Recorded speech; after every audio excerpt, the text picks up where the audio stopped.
The Adventures of Tom Sawyer by Mark Twain. Longman Simplified English Series. Read by Miss Metavi Simmons. Chapter 12. What Tom overheard. A few minutes later, Tom was in the shallow water of the sandbar, stepping toward the Illinois bank. Before the water rushed his way, he was halfway over. Then he began confidently to swim the remaining 100 yards. He reached the bank, pulled himself out, and set out in his steaming garment through the wood. A little before 10 o'clock, he came out into an open space opposite the village and saw the ferry boat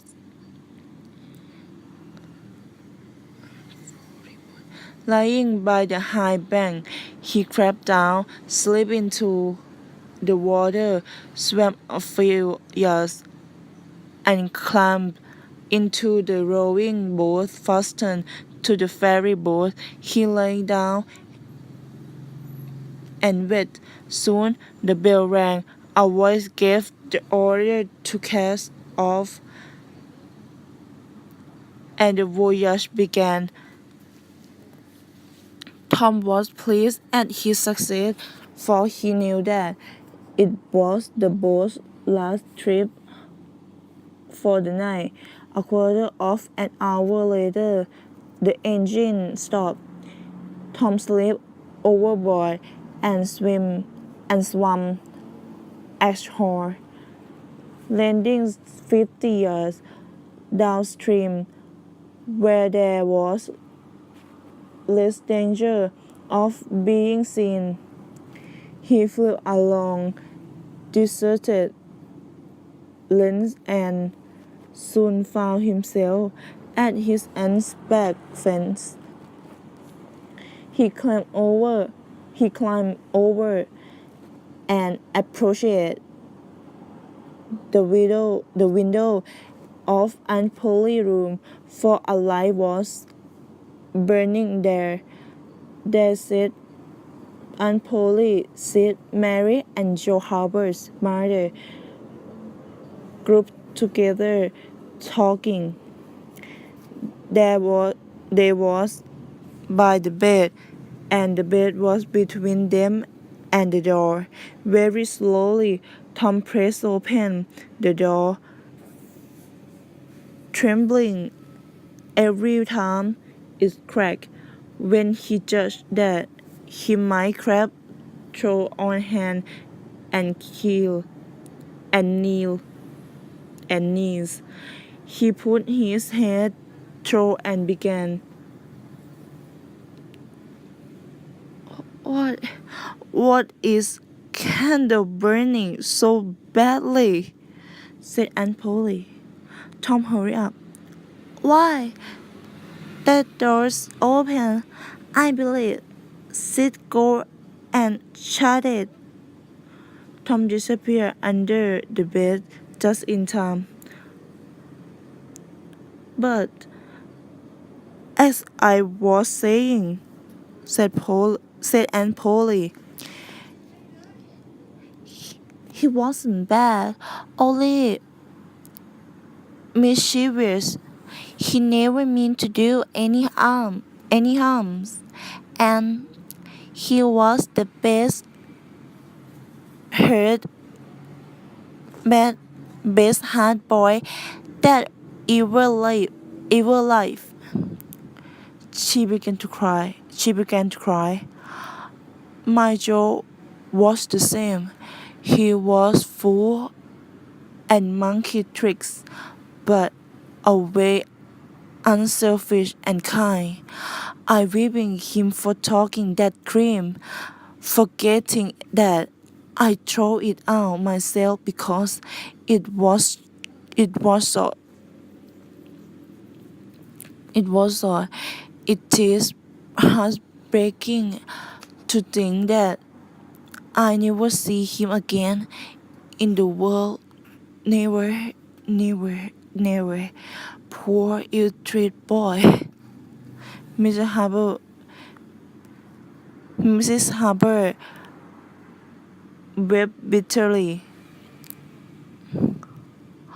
I hope Tom is happier where he is, said Sid. But if he'd been better in the same way, Sid! Tom knew that. The old lady's eye flashed, although he could not see them. Don't say a word again, Agent me. Sorry. Don't say a word, Agent Mice Tom. Now, now that's he dead.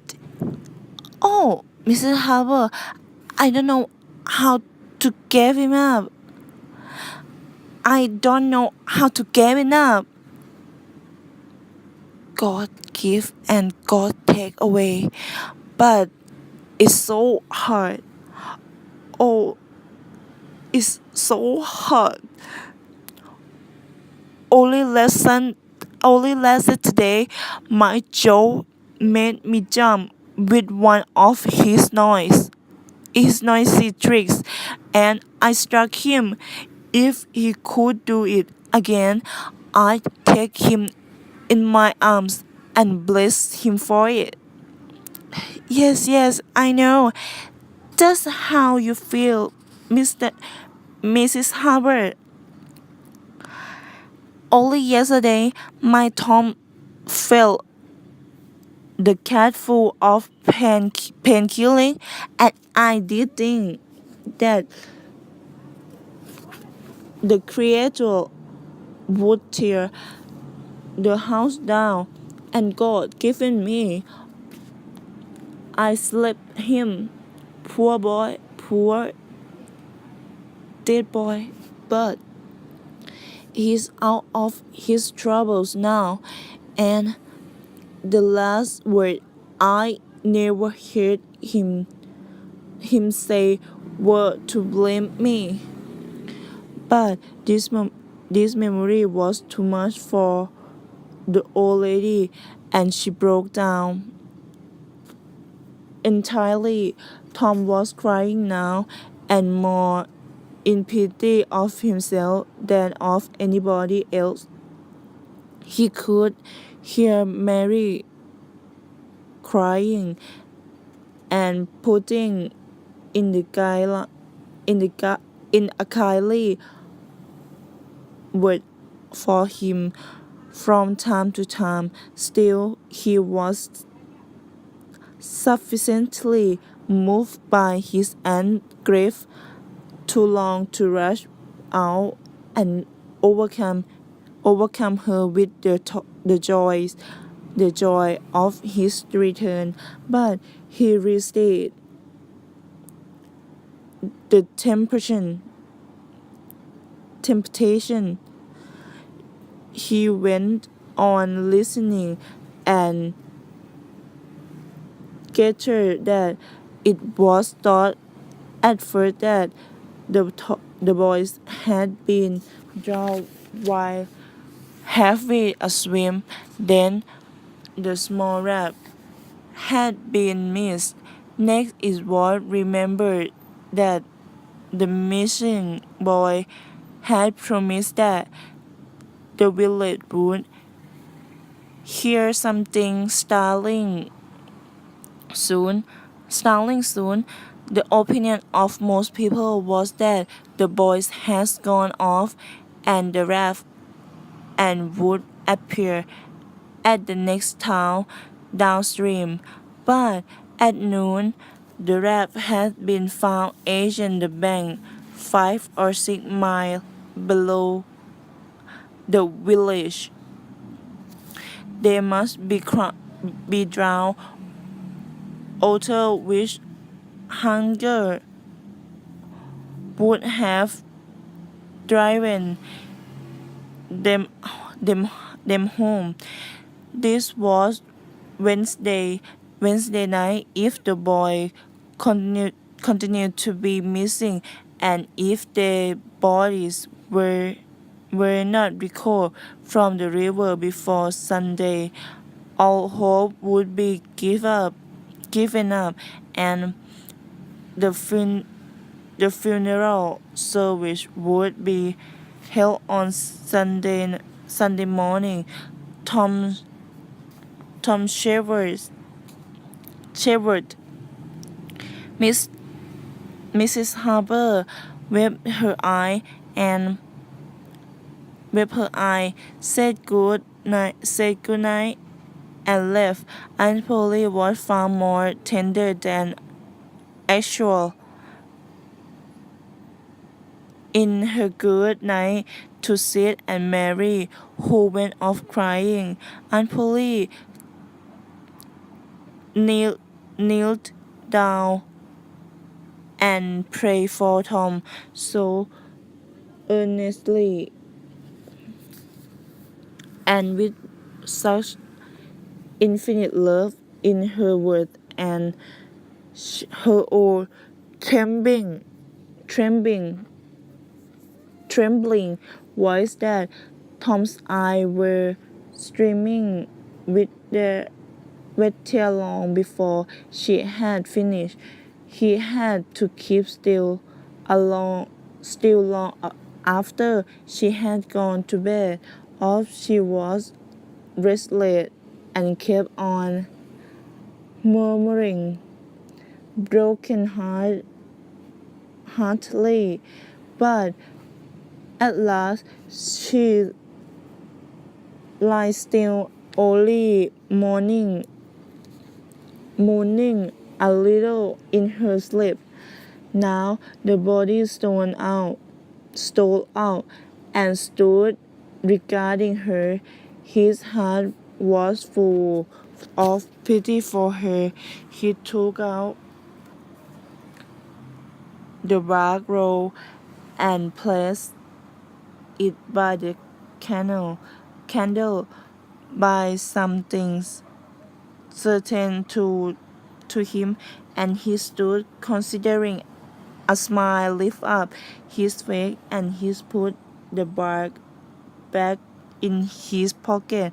Then he bent over the key and kissed the fat lips and tiptoed out. He went to the ferry landing and walked boldly on board the boat, for he was that the watchman always slept like a log. He entered the rowing boat, slipped into it, and was soon rowing cautiously across the river. He was tempted to capture it, but he knew that a TAoTS would be made for it, and then they might be discovered. So he tied it up as soon as he lands and set off through the wood. It was broad daylight before he found himself up opposite this island. The island sandbar. He reached unit. The sun was well up and turning the surface of the great water into gold, and then entered the water a little later. He pushed, dropping in the edge of the camp. No, Tom! Straight. No, Tom straight. He heard Tom say, and you'll come back. He once deserted. He knew that would be harmful of a pirate, and Tom's too proud of that sort of thing. But I wonder what he's doing. Well, the things are our art, aren't they? Nearly, but not quite, not quite hard, not quite hard. The writing say that they they are if he's not back of breakfast, which he is, climbing Tom, stepping groundly into camp. A spending breakfast was soon provided, and Tom described his adventures. They were a wild and boastful company of heroes. When the tale was finished, then Tom hid himself away to sleep till noon, and the other pirate got ready to fish and explore.